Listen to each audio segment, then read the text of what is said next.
ఒక్కసారి కొమ్మూరి గోల్డ్ కి కాల్ చేయండి. తాకట్లో ఉన్న మీ బంగారాన్ని విడిపించి మార్కెట్ ప్రైస్ కి వాళ్ళు కొనుక్కుని మిగతా డబ్బులు మీకు ఇచ్చేస్తారు. హలో అండి, అందరికీ నమస్కారం. నేను మీ కట్టా కార్తీక్. అందరికీ ఆంగ్ల నూతన సంవత్సర శుభాకాంక్షలు. పవన్ కళ్యాణ్ అభిమానుల్లో ఎప్పుడూ ఒక తెలియని భయం ఉంటుంది. పవన్ కళ్యాణ్ గారు సినిమాలు ఎప్పుడు ఆప్ చేస్తారో, ఎందుకంటే ఆయన పాలిటిక్స్లో బిజీగా ఉన్నారు. ప్రస్తుతం ఆంధ్రప్రదేశ్ డిప్యూటీ సీఎంగా 5 శాఖల మంత్రిగా పనిచేస్తూ ఉన్నటువంటి వ్యక్తి. రాజకీయాల్లో బిజీగా ఉన్నారు కాబట్టి సరే, ఇప్పటికి ఒప్పుకున్న సినిమాలు, స్టార్ట్ అయిన సినిమాలు కంప్లీట్ చేస్తున్నారు. 2025లో హరిహర వీరమల్లి వచ్చింది, ఓజీ వచ్చింది. కొంతవరకు పవన్ కళ్యాణ్ గారి అభిమానులకి చాలా కాలం తర్వాత ఒక హ్యాపీనెస్ 2025లో దక్కింది పవన్ కళ్యాణ్ గారి సినిమాల రూపంలో. పవన్ కళ్యాణ్ పొలిటీషియన్ కంటే ముందు, ఆంధ్రప్రదేశ్ డిప్యూటీ సీఎం కంటే ముందు, జనసేన అధినేత కంటే ముందు సినిమా నటుడిగా అభిమానులకి ఒక ఇష్టం. కాబట్టి ఆయన సినిమాలు మానేస్తాడు అనేటువంటి మాటను కూడా వాళ్ళు జీర్ణించుకోలేరు.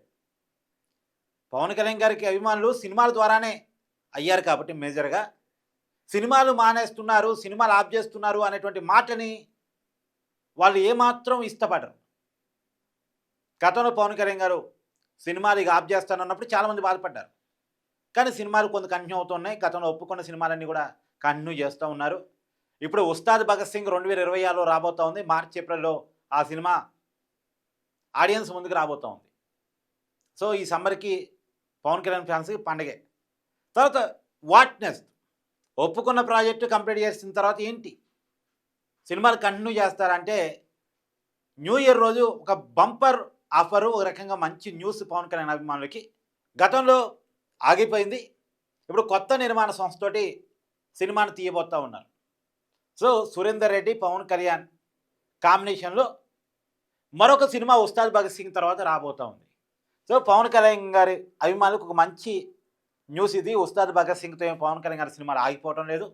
రాబోయే కాలంలో కూడా పవన్ కళ్యాణ్ సినిమాలు ఉంటాయి అని చెప్పేసి చెప్పుకోక తప్పదు. అయితే ఇప్పుడు చేస్తున్న ప్రతి ప్రాజెక్టు కూడా గతంలో పవన్ కళ్యాణ్ గారు సైన్ చేసినవి. ఇప్పుడు చేయబోతున్నటువంటి సినిమా కూడా గతంలో సైన్ చేసిందే, గతంలో అనుకున్నదే. కానీ వాయిదా పడింది, ఆగిపోయింది. కొత్త నిర్మాణ సంస్థ ముందుకొచ్చి ఇప్పుడు మళ్ళీ దాన్ని స్టార్ట్ చేస్తూ ఉన్నారు. మరి ఒప్పుకున్న సినిమాలు ఓకే, అవి కంప్లీట్ చేస్తారు. తర్వాత పవన్ కళ్యాణ్ గారు సినిమాలు కంటిన్యూ చేస్తారా లేదా? నిజానికి ఈ ప్రశ్న నేను డైరెక్ట్గా పవన్ కళ్యాణ్ గారిని అడిగాను. ఆయన కలిసినప్పుడు అడిగినప్పుడు ఆయన చెప్పిన సమాధానం ఏంటంటే, సినిమాల విషయంలో నిర్ణయం ఇప్పటికిప్పుడే నేను చెప్పలేను, అప్పుడున్నటువంటి పరిస్థితుల్లో ముఖ్యమంత్రి చంద్రబాబు నాయుడు గారితో కలిసి చర్చించి ముందుకెళ్తాను అని చెప్పేసి ఆయన చెప్పారు. ఇప్పుడైతే ఆయన సినిమాలకు టైం ఇస్తూనే ఉన్నారు. ఒకవైపు మంత్రిగా బాధ్యతలు నిర్వహిస్తున్నారు, పిఠాపురం ఎమ్మెల్యేగా తన బాధ్యతలు నిర్వహిస్తున్నారు, జనసేన పార్టీ అధినేతగా పార్టీని నిర్మాణం చేసుకుంటున్నారు, కూటమిలో ప్రధానమైన నాయకుడిగా కూటమికి సంబంధించిన పనులు చూస్తూ ఉన్నారు, 15 ఏళ్ళు కూటమి కలిసే ఉంటుందని చెప్తా ఉన్నారు. సో అన్ని రకాల బాధ్యతల్ని సమన్వయం చేసుకుంటూ ముందుకెళ్తున్నారు. 5 శాఖల మంత్రిగా ఆయన పనితీరు పట్ల ఒక గుడ్ విల్ ఉంది, దాంట్లో ఏం భిన్నాభిప్రాయం లేదు. అదే క్రమంలో సినిమాలకు కూడా టైం ఇస్తూ నిద్రపోయినా పోకపోయినా, తిన్నా తినకపోయినా సినిమాలను రాజకీయాలను కొంత బ్యాలెన్స్ చేసుకుంటూ ముందుకెళ్తున్నారు.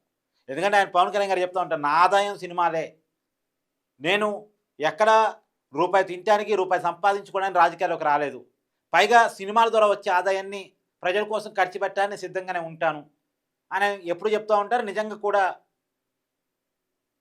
ఆయన డబ్బులు ఖర్చు పెట్టడం, మనం అంటే వ్యక్తిగత డబ్బులు తీసి ప్రజలకి పంచిపెట్టడం అని అనేక విషయాలు చూసాం, అనేక మార్లు చూసాం. విజయవాడ వరదలప్పుడు చూసాం, తెలంగాణలో ఖమ్మం వరదలప్పుడు చూసాం, లేటెస్ట్గా కూడా ఒక స్కూల్కి కంప్యూటర్లు ఇవ్వటం, లైబ్రరీ నిర్మించి ఇవ్వటం, ఇవన్నీ చూస్తున్నాం మనం. గతంలో కౌలు రైతులకు ఇచ్చారు, ఉద్దానం బాధితులకు ఇచ్చారు, అనేక మందికి పవన్ కళ్యాణ్ గారు వ్యక్తిగతంగా తన జేబులో నుంచి సాయం చేశారు. అవి ఇప్పటికే సోషల్ మీడియాలో మీకు అందరికీ తెలిసిన వార్తలే, కానీ ఇప్పుడు పవన్ కళ్యాణ్ గారి సినిమాల విషయంలో మాత్రం మంచి న్యూస్. న్యూ ఇయర్ రోజు పవన్ కళ్యాణ్ అభిమానులకి మరో కొత్త సినిమా స్టార్ట్ కాబోతూ ఉంది. నిజానికి ఈ సినిమాలో మిలిటరీ అధికారిగా పవన్ కళ్యాణ్ నటిస్తున్నారు అని కూడా తెలియవస్తున్న సమాచారం. మిలిటరీ అధికారిగా అంటే ఇప్పటికే ఆ సినిమాకి సంబంధించిన చర్చ, ప్రీ ప్రొడక్షన్ వర్క్స్ అన్నీ కూడా కంప్లీట్ అవుతున్నాయి అనేటువంటి విషయం కూడా తెలుస్తోంది. సో, 'ఉస్తాద్ భగత్ సింగ్' మార్చి, ఏప్రిల్ రాబోతోంది. నెక్స్ట్ సినిమా కూడా పట్టాలెక్కబోతా ఉంది. సో, పవన్ కళ్యాణ్ గారి సినిమా కెరీర్ మీద 32వ సినిమా ఇప్పుడు ఒప్పుకున్న సినిమా. 32 సినిమాల ఆయన కెరీర్ మీద మీ అభిప్రాయం కూడా కామెంట్ రూపంలో తెలియజేయండి. Thank you.